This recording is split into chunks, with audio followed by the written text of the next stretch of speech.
It's a nice thing that he says, and I don't even know what that is, but why don't you just have a seat? Because I don't feel like I have the authority to say that. Hi, I'm in a different role today, standing in front of you at this point in the service. We have been focused on the season of creation these first weeks of fall, and as you know, we've been focusing on water issues. And everything, things can live without air, things can live without earth, but no living thing can live without water. It's one of the most important things that we can talk about, actually. Last week, Michelle talked about the dire situation of pollutants in our oceans, plastics. And what I appreciated is that she gave us some elements of hope as part of her presentation. And I do believe that if we live without hope, we will not be effective. We must hold on to that hope. We have to find some ways of continuing to enter into these difficult situations and around the world, what we see around us. So, as we shift topics today, we seek solutions grounded in the experiences of those most affected by water justice issues. Today, I hope to reignite the conversation around boil water advisories in First Nation communities in Canada. I stand before you with none of the authority that comes with living in these communities, working directly on this issue, or understanding firsthand the history of the Indigenous peoples on Turtle Island. But as a member of Incarnation Community, I have witnessed our commitment to the words of Micah 6:8, to seek justice, to love kindness, and to walk humbly with our God. And today, let's remember these words as we look at the issue of water injustice within Canada. We will see the story of one community that has undergone a long battle for access to clean drinking water. And should you be interested in learning more, I have sent some links to Margot to be included in our newsletter this week, and I invite you to take a look at those. There are a number of Indigenous partnered initiatives around water justice issues.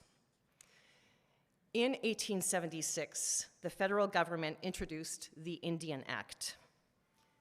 Under the Act, the government is responsible for building and upkeep of infrastructure on First Nation reserves, such as drinking water, treatment plants, and pipes to deliver water to homes and buildings.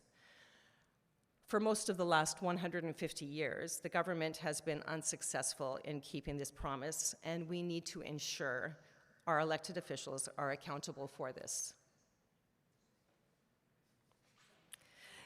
The consequences of colonialism, directly or indirectly, continue to haunt the lives of First Nations. One of the most significant ways is something that we take for granted: opening a faucet and having clean water come out. It is one of the most shameful legacies of the treatment of First Nations. The Truth and Reconciliation Commission Call to Action number 19 includes access to clean drinking water as a key issue in the movement towards historical reconciliation and justice. Some progress has been made. Looking at data gathered since 2015, of the 143 boil water advisories in place in 2015, as of August 30th, 2023, just a few weeks ago, 84% have been lifted, and another 9% have completed projects. Another 6% have projects under construction, and the remaining 1% is in a feasibility study. Each location and each story is unique, representing adults, youth, children, and they're all greatly affected by each of those data points that we see on a website. Each community has their story, and instead of trying to talk in kind of vague generalities, I'd like to focus on one story, and that is Shoal Lake 40. Shoal Lake 40 First Nations is an Ojibwe reserve located on the border of Manitoba and Ontario, close to Kenora. The First Nations community inhabits a man-made island that is accessible by boat or in winter by ice roads. In 1915, the City of Winnipeg expropriated over 3,000 acres of Shoal Lake 40's ancestral ground, relocating the long-standing village of over 100 residents. By 1919, that area became the intake facility for the Winnipeg Shoal Lake Aqueduct, pumping 85 million gallons of fresh water each day to the city of Winnipeg. The construction project involved the excavation of Indigenous burial grounds and disinterment of human remains. In the 1980s, there were disputes between Shoal Lake First Nation, the City of Winnipeg, and the federal government around development of their land, which resulted in a signed agreement that promised funds to develop alternative projects. None of them came to fruition. By the 1990s, Shoal Lake began importing water by barge or truck at a substantial cost in plastic, and the formal drinking water advisory was then announced later in 1997. 1997. That's quite a long time ago. The impact on that community since has resulted in the closing of their local school, several evacuations, and many community members leaving the reserve. Discussions and efforts were made through Shoal Lake 40 advocacy to create a water treatment facility. However, that ended up failing. Efforts were made to gain year-round road access, and that also did not happen. There were many more failures than successes. After almost 100 years of access only by barge and seasonal winter roads, in 2017, the construction of a new all-season road began to provide year-round access for water delivery to the community. This was a watershed moment for the community, and they named it Freedom Road. Construction was completed in June 2019, 100 years, ironically, after the original Shoal Lake Winnipeg Aqueduct was built. On September 15th, 2021, a water treatment facility was opened on the reserve, finally giving the reserve access to clean drinking water through their faucets rather than relying on bottled water. And I'd like to now have us look at an APTN news clip from that day. Cheers.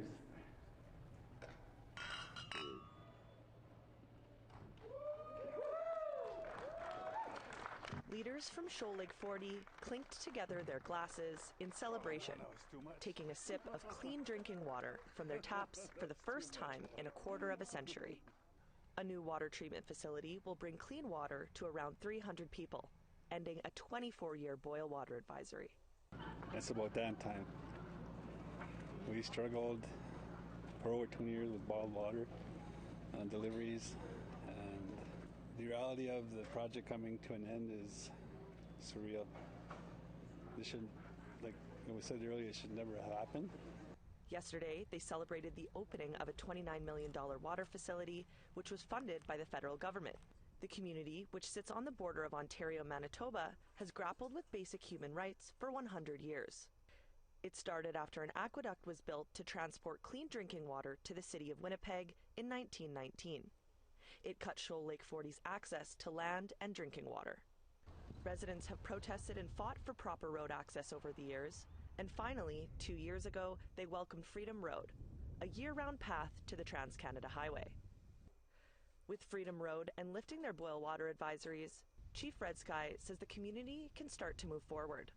We still need to do some more catch-up on some of the stuff that we're far behind in. This is just the beginning. Siobhan Green grew up in Shoal Lake 40 and is looking forward to that first sip. She hauled water all through her pregnancy with her daughter Talia and after she was born. I don't know what it feels like to have clean water. So this is kind of new and I'm just like, oh, my throat. So this is new and it's new for my daughter. After a sunrise ceremony, Green took some tobacco down to the shores of her home.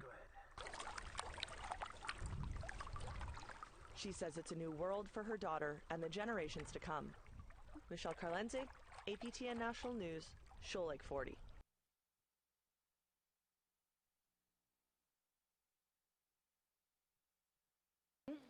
Reconciliation of a long history of injustice cannot simply be righted with these recent, more positive developments.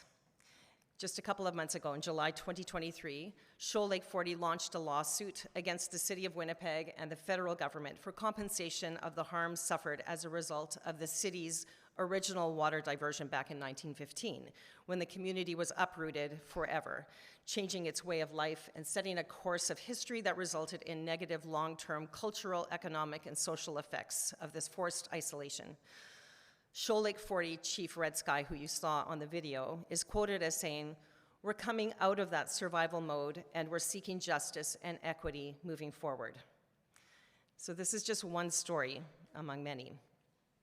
And as I said, there are several websites if you want to take a look. I encourage you to do that because each story that I was able to do a little bit of digging into is unique, and each one has something that as Canadians we should really know about and advocate for as engaged citizens here in our country.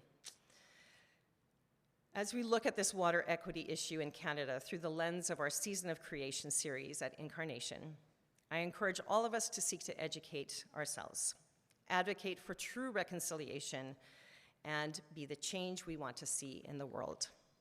Thank you.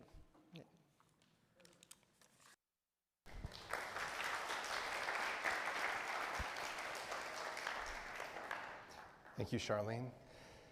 It's a sobering look at an issue that is hard to believe is so close to home. It's good to see positive developments, but an awful lot of reason to question, reason to get involved. In our gospel reading this morning, Jesus tells a really strange parable about a landowner who has a vineyard, who goes to the marketplace to hire laborers first thing in the morning. This is a normal thing.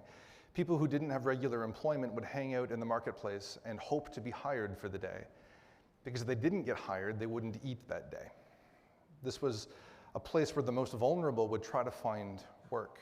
And so the earlier you got there, the more likely you were to get hired. And the more obviously physically capable you were, the more likely you were to be hired for the demanding work that was being offered. So the landowner goes to the marketplace and hires a batch of people to come and work in the vineyard for a normal day's wage. But then things get strange, because the landowner goes back a couple hours later. And this is strange because the people that are left in the marketplace that are still looking for work are either people that slept in, that didn't get there early, or people who didn't seem like they were up to the task. They might be people with some kind of impairment that affects their ability to do the work that's being asked of them. But the landowner hires them anyways and says, "Come on with me and I'll pay you what's right." And again, the landowner goes back, finally going back at the end of the day when there's barely an hour left to work. And this time, the landowner doesn't even make a promise of payment. He just says to people, "Hey, if you want, you can come work in this vineyard." And sure enough, the end of the day comes quickly. The people who just arrived barely had a chance to get oriented to what they were doing. And the landowner then says to his manager, "All right, pay them all." And you get this sense that the landowner is going to be watching with a kind of mischievous twinkle in their eye. And he says to the manager, "Make sure you pay the people who came last first." So these poor people who've been sitting in the marketplace all day, who knew for sure that they weren't going to eat that day, they're at the front of the line. No promise has been made to them. And they discover, to their surprise, that they're given a full day's wage. You know that IKEA commercial where the woman looks at her receipt and yells, "Start the car," and yeah. That's these guys. They can't believe their good fortune. They're not going to ask too many questions, but they're going to get together and celebrate because this is amazing. And so it goes for the people that were brought in at different parts in the day. None of them expected a full day's wage. Here they are amazed at what has happened. And so this group forms. And the thing they have in common is how overjoyed they are by this thing that they didn't expect. But as this happens, there are those folks at the back of the line who've been working all day in the hot sun. And they start to think, wait a minute, if those people are getting paid a full day's wage, surely we will get more. They've had enough time content in the knowledge that they're going to eat that day that they've let their mind go past that. Now they're starting to think, what more might they be entitled to? Surely a basic notion of fairness would mean that if people who only worked an hour get a full day's wage, they would get a multiple of that, at least, right? And so when they finally get to the end of the line and their pay is offered and they get exactly what was promised, they are angry. And it's easy to debate fairness in this situation, and commentators have for centuries. Is this an upending of fairness, or did these people get exactly what was promised to them? But I think that to focus on the question of fairness is to miss the point that Jesus is making, which is that there's this overwhelming generosity that God offers that utterly defies our expectations and upends any notion we might have of a transactional, fairness-based worldview. Which puts us in an awkward place. Because it is really easy to identify with the people at the back of the line, looking at these folks who haven't pulled their weight, who haven't earned what they're given, and feeling like that somehow diminishes us. But then it's also easy to imagine being in a place where we're worried that we don't measure up, where we're worried that we need to be given the benefit of the doubt. And it's really reassuring to think that that might be the posture that God takes towards us and to the world. Here's the thing. I understand that issues like access to clean drinking water in Canada and around the world are incredibly complex. I understand that it costs money to build water treatment facilities and roads. And I understand that that money has to come from somewhere. I understand there's a host of practicalities to consider, and especially in Canada, that these issues are politically charged and have complicated histories behind them. Histories that more often than not, we'd rather not dig into too much. But here's the thing. To get caught in a debate about practicalities, about who should pay what, is largely to miss the point. Because here we are confronted by Jesus, who wants to remind us that actually we're called to give ourselves away. That actually the joy is found in the group of people that can't believe their good fortune, that all the gifts they've been given have somehow come to land in this way, instead of the people that are counting what they were owed and comparing it to what they think they deserve. And so the question that I think we're left with is, what might it look like if we were willing to give up things that we think we're entitled to for the benefit of others? What might it look like if we learn the lesson that Jesus is offering, that this whole thing is a gift, top to bottom and inside out? A gift freely given by the God who loves us all and wants us to share that freely with those around us so that all might have enough. What would that look like in Canada and around the world when we think about justice and access to clean drinking water?